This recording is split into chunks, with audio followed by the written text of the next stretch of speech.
버지니아 애난데일에 위치한 워싱턴 새한장로교회 한창훈 담임 목사님의 주일 설교 말씀입니다. 하나님을 더욱 잘 알아가는 은혜의 시간이 되시길 바랍니다. 함께 읽을 성경 말씀은 요한복음 6장 48절로 50절에 있는 말씀입니다.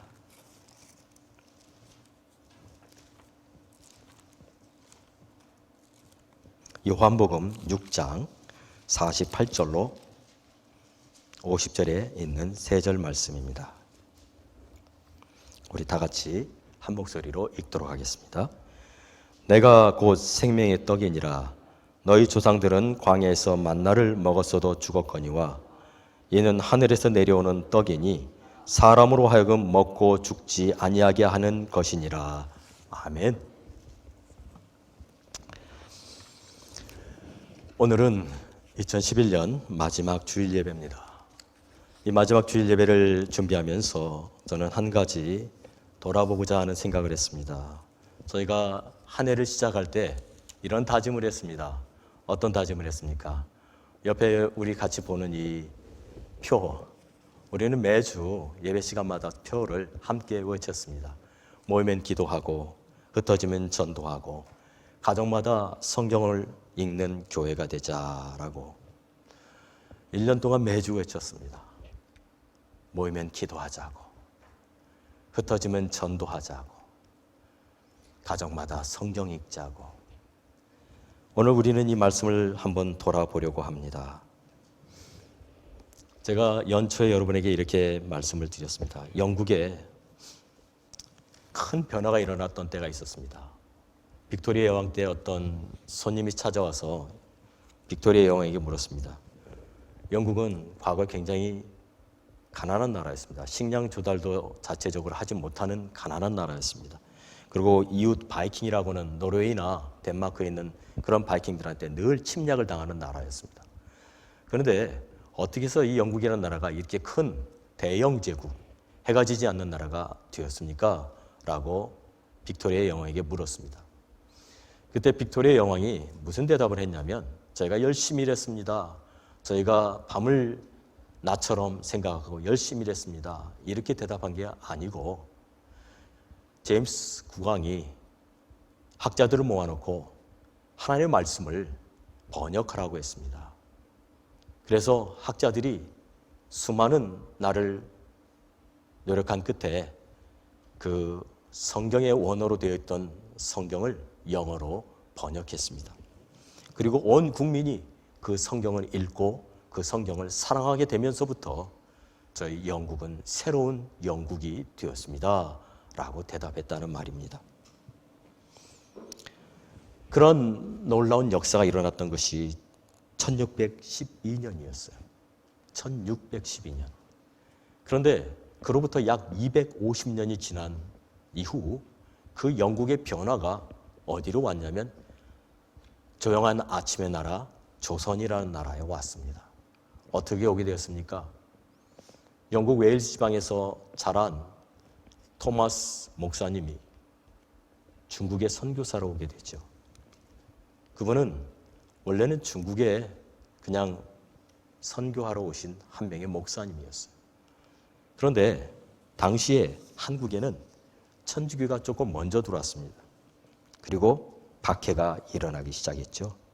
그래서 천주교 박해가 일어나면서 2명의 천주교 신자가 중국의 산동성으로 도망을 갑니다. 그리고 그 2명의 천주교 신자가 이 토마스 목사님을 만나게 되죠. 토마스 목사님을 만나자 토마스 목사님은 조선이라는 땅에서 일어나고 있는 이 박해의 소식을 듣게 됩니다. 그리고 조선이라는 나라에 대한 꿈을 키우기 시작합니다. 천주교 박해가 없었더라면 어쩌면 조선이라는 나라에 이런 복음의 빛은 비추지 않았을 겁니다. 고난은 항상 좋은 결과를 가져온다는 조영규 목사님의 말씀이 맞습니다. 천주교 박해가 오히려 조선의 복음의 문을 여는 열쇠가 되었습니다. 토마스 선교사가 처음 조선에 온 것은 1865년 9월이었습니다. 그는 황해도 연안 창린도에 도착해서 2달 반 동안 성경을 나눠주고 복음을 전했습니다.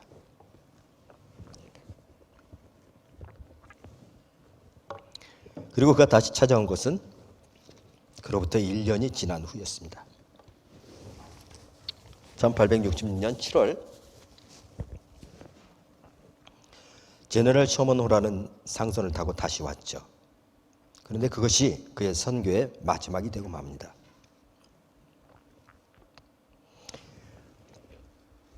대동강까지 배가 들어왔습니다.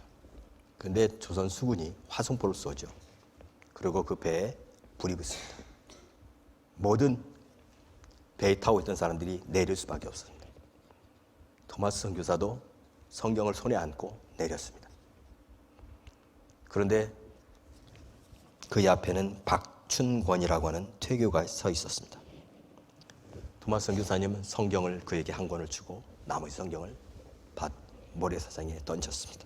그리고 박춘권의 칼에 죽었습니다. 박준권이라는 사람은 그 성경을 가지고 집에 돌아갔습니다.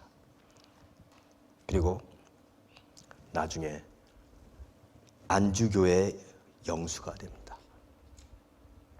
토마스 선교사를 죽인 그 사람이 교회의 집사가 되었다는 것이죠.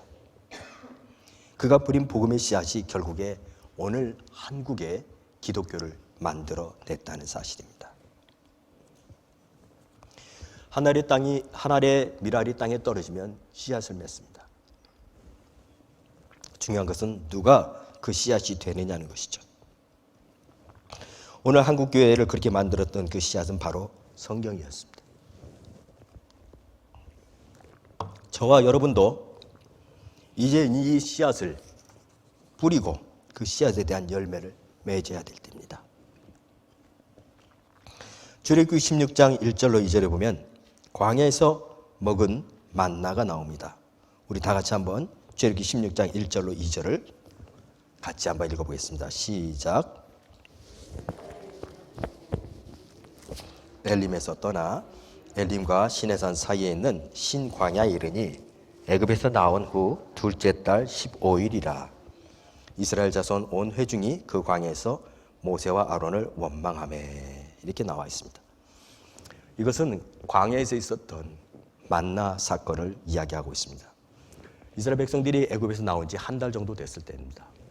그런데 그때 이미 그들은 애굽에서 먹던 음식이 생각이 났습니다. 그리고 불평하기 시작했습니다. 뭐라고 불평합니까? 3절에 보면은 출애굽기 16장 3절에 보면 우리가 애굽 땅에서 고기 가막 곁에 앉아 있었던 때에 떡을 배불리 먹던 때에 여호와의 손에 죽었더라면 좋았을 것을 너희가 이 광야로 우리를 인도해내어 이 온 회중이 줄여 죽게 한다 그랬어요.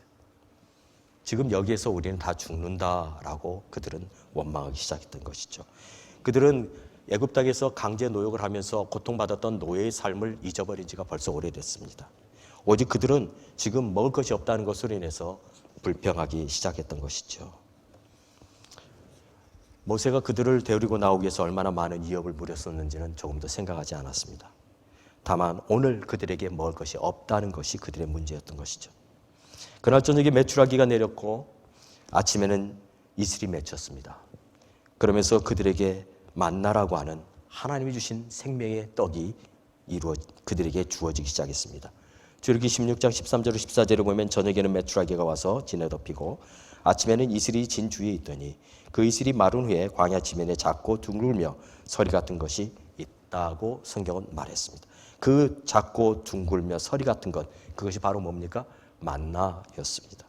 그 만나는 그들에게 매일 저녁 내렸습니다. 하나님은 그들의 불평을 들으셨고 그들의 모든 필요를 채워주셨습니다. 그분이 하나님이십니다. 하나님은 우리의 기도를, 우리의 심지어는 우리의 불평까지도 다 들으시는 분이십니다. 그리고 채워주시는 분입니다. 또 그 당시에, 그런데 우리가 생각할 것은 그 인구가 보통 200만이라는 거예요. 장정만 60만, 모든 자녀들, 아녀자를 합치면 200만. 그 200만을 어떻게 그들이 먹일 수 있어요? 애굽에서 가지고 나온 소떼도 있고 양떼도 있었습니다. 그러나 그걸로 그들이 40년을 어떻게 먹어요? 하나님은 그들에게 매일매일 그들의 필요를 채워주셨습니다. 놀라운 일이죠. 어떻게 매일 메추라기가 내립니까? 어떻게 매일 이슬이 내립니까? 하나님이 아니고는 할 수 없는 기적이죠. 48절 50절까지 같이 읽읍시다. 시작. 내가 곧 생명의 떡이니라. 너희 조상들은 광야에서 만나를 먹었어도 죽었거니와 이는 하늘에서 내려오는 떡이니 사람으로 하여금 먹고 죽지 아니하게 하는 것이니라. 이 말씀을 보면 예수님께서 뭐라고 말씀하냐면 광야에 내렸던 그 만나는 먹고 죽는 것이에요. 그러나 예수님이 주는 만나는 영원히 죽지 않게 하는 망나라고 말씀하셨어요. 그들의 모든 필요를 채워주시는 것이 바로 이 생명의 떡이라고 주님은 말씀하셨어요. 만나에 대한 목적이 있어요. 그것은 하나님 우리 삶의 모든 근원이라는 거예요. 하나님의 말씀이 우리의 삶의 모든 근원이라는 거예요. 그 말씀이 우리의 삶을 인도하는 하나님의 손이라는 거예요. 그러면서 말씀하셨어요. 요한복음 6장 55절 57절에 내 살은 참된 양식이요 내 피는 참된 음료로다. 내 살을 먹고 내 피를 마시는 자는 내 안에 거하고 나도 그의 안에 거하나니 살아계신 아버지께서 나를 보내심에 내가 아버지로 말미암아 사는 것 같이 나를 먹는 그 사람도 나로 말미암아 산다고 성경은 말하고 있습니다. 이 말은 곧 하나님의 말씀이신 예수님으로 우리가 살 수 있다는 말씀이죠. 예수님은 사단에게 시험 받으실 때 뭐라고 말씀하셨습니까? 마태복음 4장 4절에 예수께서 대답하여 이르시되 기록되었을 때 사람이 떡으로만 살 것이 아니요 하나님의 입으로부터 나오는 모든 말씀으로 산다고 이야기했습니다. 말씀이 우리의 삶의 근원이라는 것을 예수님은 자신의 말로도 얘기했고 또 가르쳐 주기도 하셨습니다. 그래서 우리는 연초에 이 말씀을 우리는 매일 먹고 살자고 결심을 했습니다. 그 말씀을 매일 묵상하고 그 말씀대로 순종하며 살자고 이야기했습니다. 그런데 그 말씀이 우리에게 매일매일 이스라엘 백성들에게 40년 동안 내렸던 것처럼 우리들도 매일매일 하나님의 말씀을 묵상하기 위해서 우리는 지난 한 해 동안 생명의 삶이라는 것을 시작했습니다.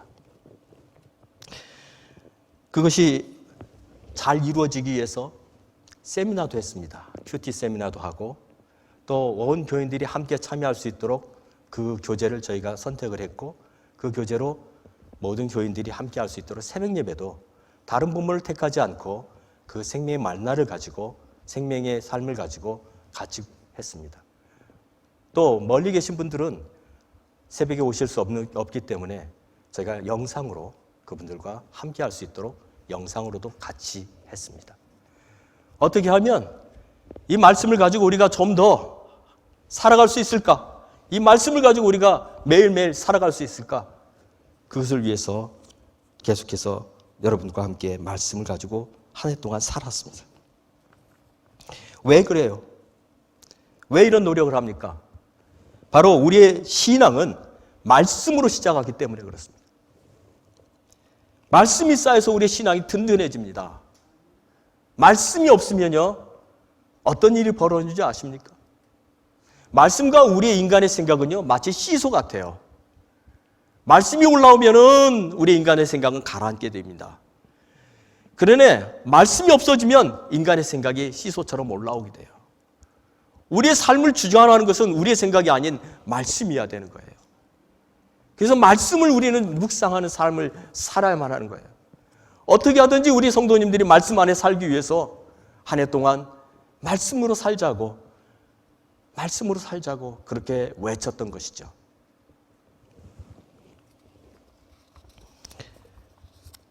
로마서 10장 17절에 보면 성경은 이렇게 말합니다. 그러므로 믿음은 들음에서 나며 들음은 그리스도의 말씀으로 말미암았느니라 그래요.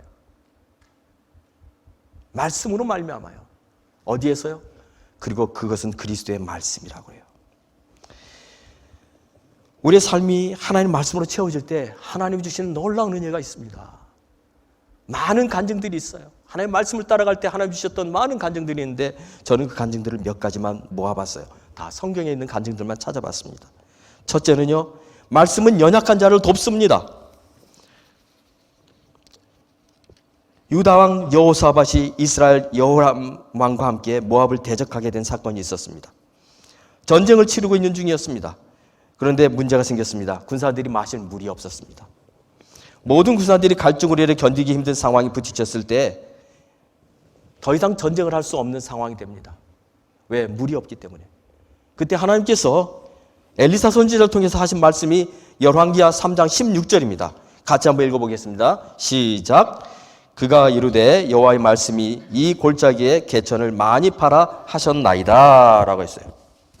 그리고 그 다음 절에 17절에 뭐라고 말하냐면 여호와께서 이르시기를 너희가 바람을 보지 못하고 비도 보지 못하되 이 골짜기에 물이 가득하여 너희와 너희 가축과 짐승이 마시리라 했습니다. 어떤 일이 벌어진 겁니까?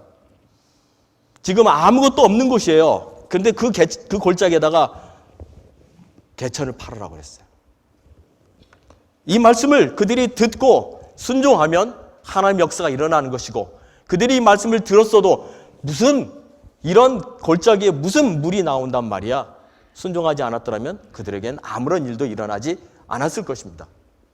그런데 그때 그들은 순종했습니다. 그리고 어떤 일이 벌어집니까?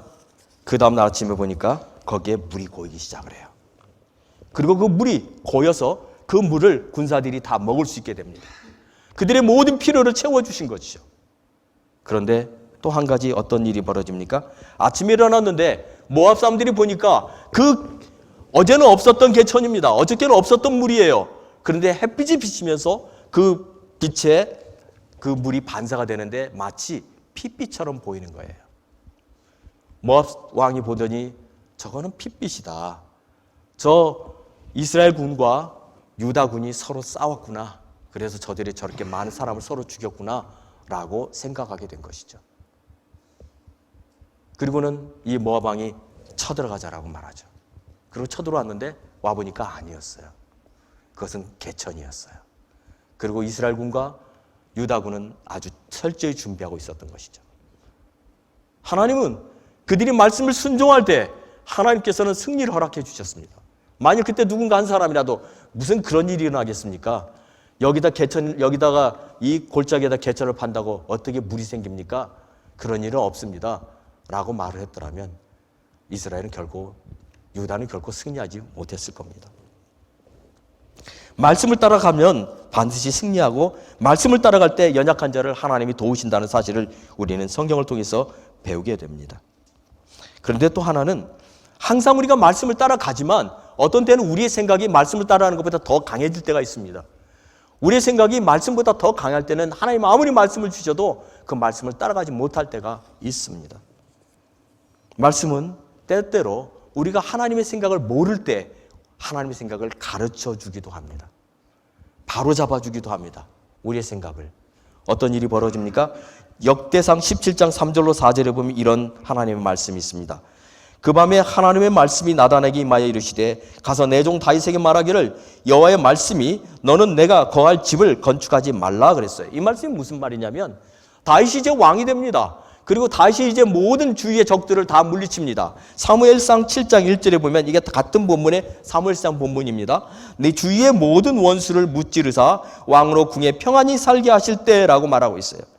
왕이 이제 모든 주위의 적들을 다 물리쳤습니다. 이제 왕에게는 평화가 왔습니다. 무언가 왕이 할 수 있는 때가 된 거죠. 그러자 왕이 가장 하고 싶었던 일을 하려고 했습니다. 다윗 왕이 가장 하고 싶었던 일이 뭐였습니까? 성전 건축하는 것. 다윗은 성전 건축하는 것을 그렇게 사모했어요. 그런데 하나님이 나단 선지자를 통해서 뭐라고 말씀하세요? 건축하지 말라. 건축하지 말라라는 거예요. 아니, 누구에게요? 다윗에게. 다윗처럼 하나님의 마음이 합한 사람이 어디 있어요? 그런데 그 다윗에게 하나님 하지 말라는 거예요. 얼마나 힘들었을까요? 그 말을 들었을 때 다윗이 얼마나 힘들었을까요? 자기가 가장 하고 싶었던 것이 하나님의 전을 건축하는 거였는데, 그런데 하나님은 그에게 그걸 허락지 않은 거예요. 왜요? 다윗이 뭐 잘못했을까요? 뭘 잘못해서 하나님 허락하지 않는 걸까요? 아니요. 하나님은 더 큰 계획을 가지고 계셨어요. 다윗을 향한 하나님의 더 큰 계획 때문에 그런 거였어요. 역대상 17장 16절에 보면 다윗이 그 말을 듣고 너무나 좌절해서 하나님 앞에 엎드려요. 그리고 하나님의 마음을 물어요. 하나님, 이 정말 하나님과의 여러분 이런 대화를 여러분 나누어 보시기 바랍니다. 다윗은 하나님 앞에 나아가 엎드려서 하나님의 음성을 들어요. 하나님께 물어요. 하나님은 그에게 대답해 주세요. 뭐라고 대답해 주세요? 먼저 다윗이 이렇게 말해요. 다윗 왕이 여호와 앞에 들어가 앉아서 이르되 여호와 하나님이여 나는 누구이오며 내 집은 무엇이기에 나에게 이 일이게 하셨나이까. 무엇이기에? 내가 누구이기에? 내가 누구이기에 이런 일을 하셨습니까? 라고 그는 물어보는 거예요. 그런데 하나님께서 그에게 말씀하시죠. 얼마나 감동적인 장면인지 몰라요. 하나님은 그를 향한 놀라운 계획을 가지고 계셨어요. 그러면서 너의 그 보좌가 영원할 거라고, 너의 뒤를 따르는 자들이 계속 너의 왕위를 이어갈 거라고. 하나님이 다윗을 향한 계획은요, 다윗이 생각했던 것보다 훨씬 큰 거였어요. 그렇기 때문에 하나님 그에게 지금 성전을 건축하는 걸 허락지 않는다고 말하는 거예요. 잘못돼서가 아니에요. 정말로 다윗을 사랑하기 때문에 그랬던 거예요. 많은 사람들은 이걸 몰라요. 내가 무언가를 하려고 할 때 하나님이 방해하는 것 같다고 생각을 해요. 내가 무언가를 하려고 하는데 누군가 나를 방해하려고 한다고 생각을 해요. 아니에요. 다윗은 그렇게 성전을 건축하고 싶었어요. 근데 하나님은 허락지 않아요. 하나님은 말씀을 통해서, 나다는 선지자에게 말씀을 통해서 찾아오셔서 그에게 가르쳐 주세요. 이게 은혜 아니에요? 그걸 모르고 나단 선지자를 통해서 하나님 말씀이 왔어도 그것을 깨닫지 못하고 자기의 뜻을 계속 이루려고 성전을 건축하다가 어떤 큰 재앙을 만날지 어떻게 알았겠습니까? 그는 하나님의 말씀을 듣고 그 자리에서 수도봐요. 열왕기상 12장 24절에 또 이런 말씀이 있습니다. 열왕기상 12장 24절에 보면 여호와의 말씀이 너희는 올라가지 말라. 너희 형제 이스라엘 자손과 싸우지 말고 각기 집으로 돌아가라. 이 일이 나로 말미암아 난 것이라 하셨다 하라 하신지라. 그들이 여호와의 말씀을 듣고 그 말씀을 따라 돌아갔더라 라고 말하고 있어요. 이게 무슨 일이냐면 솔로몬의 아들인 르호보암 왕이 이제 왕이 됐습니다. 그런데 솔로몬의 부하였던 여로보암이 반역을 해요. 그리고는 10지파를 데리고 북이스라엘을 만들어 버립니다. 그것을 보고서 르호보암 왕이 견딜 수가 없어서 군대를 모아요.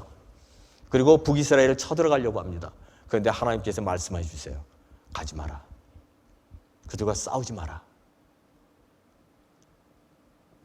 이 말을 들었을 때 르호보암 왕이 얼마나 힘들었을까요? 지금 군대 다 모아놨습니다. 전쟁할 수 있습니다. 그런데 하나님이 멈추게 하래요. 하지 말라. 때로 우리는요, 하나님 모든 걸 다 하라라고만 생각을 해요. 하나님 하지 말라라고 말할 때도 많다는 사실이에요. 이걸 우리는 모른다는 것이죠. 하나님 말씀을 들을 때 그것을 깨달을 수가 있어요. 하나님 말씀이 우리에게 찾아오는 것은 축복입니다. 여러분, 하나님 말씀을 사모해야 되는 이유가 이거예요. 하나님 말씀을 우리가 사모할 때 하나님 우리에게 말씀을 통해서 말씀한다는 거예요. 하나님 말씀을 사모하지 않으면 우리가 말씀을 들을 수 있는 기회가 없어요. 우리가 왜 새벽마다 묵상을 해요? 왜 새벽마다 말씀을 들어요? 왜 새벽 예배에 나와야 돼요? 하나님 말씀을 듣기 위해서예요. 하나님 말씀을 듣지 못하면 아까 말한 시소처럼 우리 생각이 자꾸만 올라간다고요. 하나님 말씀이 올라갈 때 내 생각이 가려지는데 자꾸만 내 생각이 올라가는 이유가 뭐냐면 내게 말씀이 없으니까 그런 거예요. 하나님 말씀을 들어도 깨닫지 못하니까 그러는 거예요. 오늘 우리에게 필요한 게 뭐예요? 하나님 말씀이에요. 말씀을 듣고 살아야 돼요. 세 번째는요, 말씀은 사모하는 자에게 기쁨이 되고 위로가 된다는 사실입니다. 예레미야 15장 16절에 이런 말씀이 있습니다. 만군의 하나님 여호와시여, 나는 주의 이름으로 일컬음을 받는 자라. 내가 주의 말씀을 얻어먹었사오니 주의 말씀은 내게 기쁨과 내 마음의 즐거움이오니 라고 말했어요. 주의 말씀을 내가 얻어먹었다고 그래요. 그리고 주의 말씀이 내게 기쁨이라고 그랬어요. 내게 즐거움이라고 그랬어요. 누가 말했냐고요? 예레미야가요. 여러분, 우린 예레미야 선지자를 어떤 사람으로 알고 있습니까? 눈물의 선지자라고 알고 있어요. 왜 눈물의 선지자라고 말하고 있어요? 그는 이스라엘 백성들에게 그들이 가장 원하지 않는 말을 전해줬던 선지자예요. 바벨론에 가서 항복해라. 이스라엘 백성들은 바벨론을 이겨달라고 기도해준 선지자를 원했어요. 바벨론은 우리의 밥이다라고 말하는 거짓 선지자의 말을 듣고 싶었어요. 그런데 예레미야 선지자는 계속해서 뭐라고 해요? 너희들이 바벨론으로 포로로 잡혀가는 것이 하나님의 뜻이다라고 얘기해요. 그 말을 듣는 사람들은 예레미야를 싫어했습니다. 미워했습니다. 그를 심지어는 구덩이에 가둬버렸어요. 왜요? 듣고 싶지 않아서. 그런데 그래서 예레미야가 뭐래요? 내가 이 말을 안 하고 싶다고 말해요. 안 하고 싶다고. 그런데 하나님의 말씀이 그에게 찾아올 때 그 말씀이 그에게는 위로였어요. 그 말씀이 즐거움이었어요. 그 말씀 때문에 그는 그 사역을 끝까지 감당했던 것이죠. 사랑하는 성도 여러분, 힘들어요. 어려워요. 반대가 부딪혀요. 그런다고 여러분 그만두실 거예요? 하나님의 말씀이 있으면 그 말씀에 서야 되는 거예요. 사람의 말이 아닌 하나님의 말씀이 있으면 그 말씀을 붙잡고 목숨을 걸고 가야 되는 거예요. 그게 사명자예요. 말씀은요, 위로예요. 소망이에요. 시편 119편에도 이런 말씀이 있습니다. 시편 119편 10절에 보면 금 곧 많은 순금보다 더 사모할 것이며 꿀과 송이꿀보다 더 달도다 그랬어요. 얼마나 이 말씀이 달면, 얼마나 이 말씀이 좋으면 꿀보다 송이꿀보다 더 달다고. 여러분 이 말씀 여러분 삶에 적용되어 본 적 있어요? 이 말씀이 여러분의 삶에 정말로 정말 꿀보다 송이꿀보다 더 달다는 그런 느낌을 여러분 받아본 적 있어요?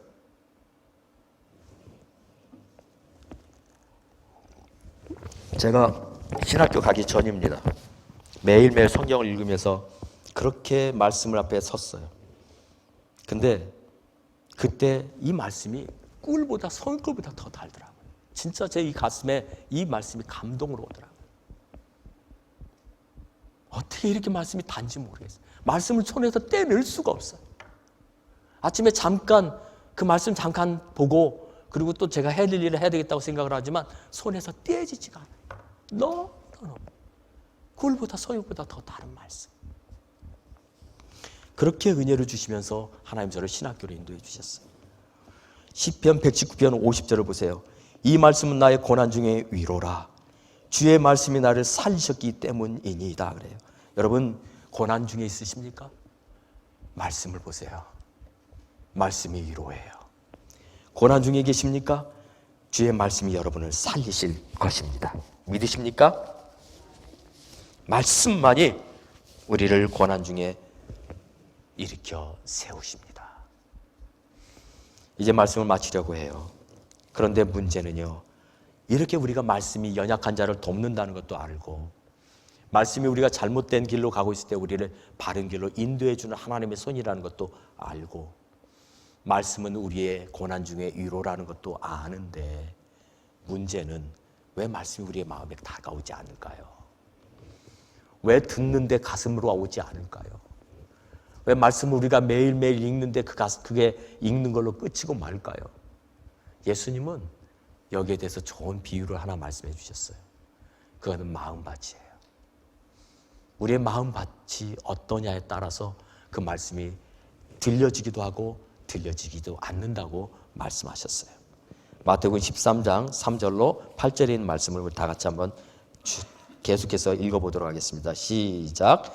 예수께서 비유로 여러 가지를 그들에게 말씀하여 이르시되 씨를 뿌리는 자가 뿌리러 나가서 뿌릴새 더러는 길가에 떨어짐에 새들이 와서 먹어버렸고 더러는 흙이 얇은 돌밭에 떨어짐에 흙이 깊지 아니하므로 곧 싹이 나오나 해가 돋은 후에 타서 뿌리가 없으므로 말랐고 더러는 가시떨기 위에 떨어짐에 가시가 자라서 기운을 막았고 더러는 좋은 땅에 떨어짐에 어떤 것은 100배 어떤 것은 60배 어떤 것은 30배 결실을 하였느니라 라고 성경은 말하고 있습니다.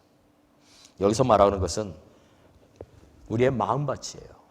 제일 먼저 길가는 뭐예요? 길가에 떨어진 씨앗은 새들이 와서 먹어버립니다. 아무 의미가 없는 거예요. 뿌려졌지만 열매로 가지 않는 거죠.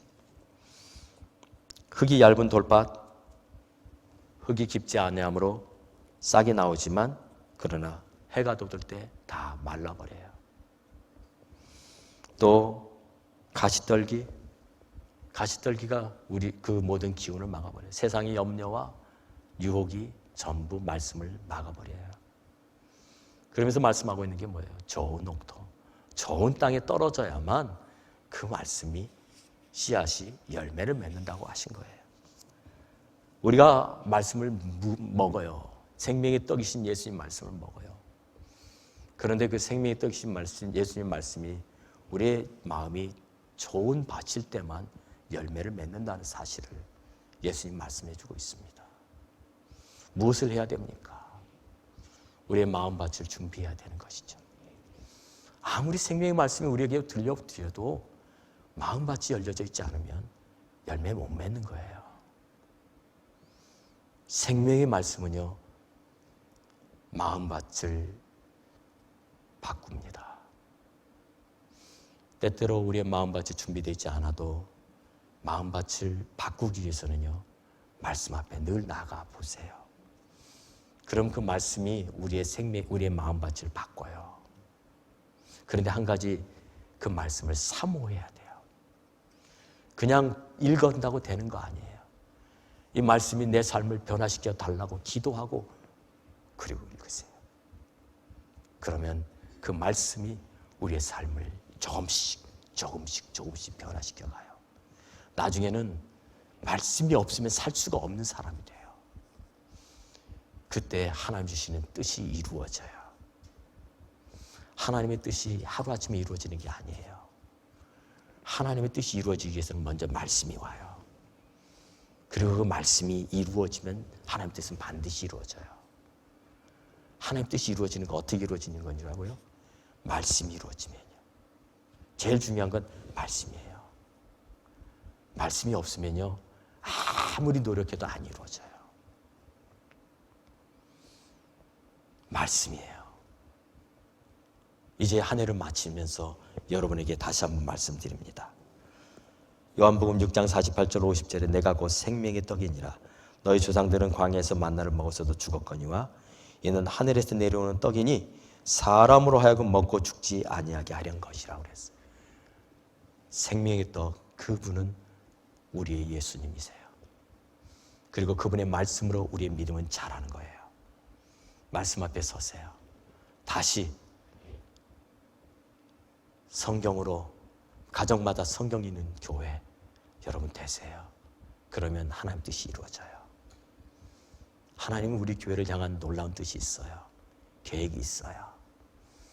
하나님의 뜻은요, 어쩌면 여러분들이 생각하는 것보다 더 큰 생각을 갖고 계세요. 여러분들이 지금 생각하지도 못하는 하나님의 큰 계획을 가지고 계세요. 여러분이 한 번도 상상해 보지도 못한 하나님의 계획이 있어요. 그런데 그 하나님의 계획을 우리의 생각으로 바꾸려고 하지 마세요. 하나님의 계획은요, 반드시 이루어져요. 왜요? 하나님이시기 때문에. 그 하나님의 말씀에 순종하고 믿음으로 걸어가는 사람들에게 하나님의 역사가 일어납니다. 다시 한번 이 결단하시는 우리 모든 성도님들 되시기를 바랍니다. 이 시간 우리 같이 합심으로 한번 기도할까요? 같이 기도합시다. 기도할 때 말씀으로 살겠다고 결단합시다. 말씀만이 우리의 삶을 붙잡는 것이라고 우리는 이 시간 배웠지만 그 말씀이 단지 우리의 머릿속에만 있는 것이 아니라 우리의 삶에 날마다 찾아오시는 살아있는 말씀이 되게 해달라고 이 시간 합심으로 같이 기도하겠습니다.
살아계신 아버지 하나님 감사합니다.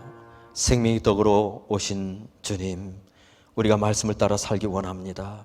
그 말씀을 따라 살 때 우리 삶에 놀라운 열매들이 맺혀질 것을 믿습니다. 오늘 우리 사랑하는 모든 성도들에게 주님 찾아오셔서 정말 이 말씀으로 우리가 다시 살겠다고 결단하는 성도들 되게 해 주시옵소서. 새벽에 하나님을 찾는 우리 성도들 되게 해 주십시오. 새벽마다 주 앞에 나와 엎드려 기도할 때 말씀으로 찾아오시는 주님을 만나게 해 주십시오. 그 말씀 때문에 우리가 날마다 기뻐하고 즐거워하고 감사하며 걸어가는 우리 성도들 되게 해 주시옵소서. 예수님의 이름으로 기도하옵나이다. 아멘.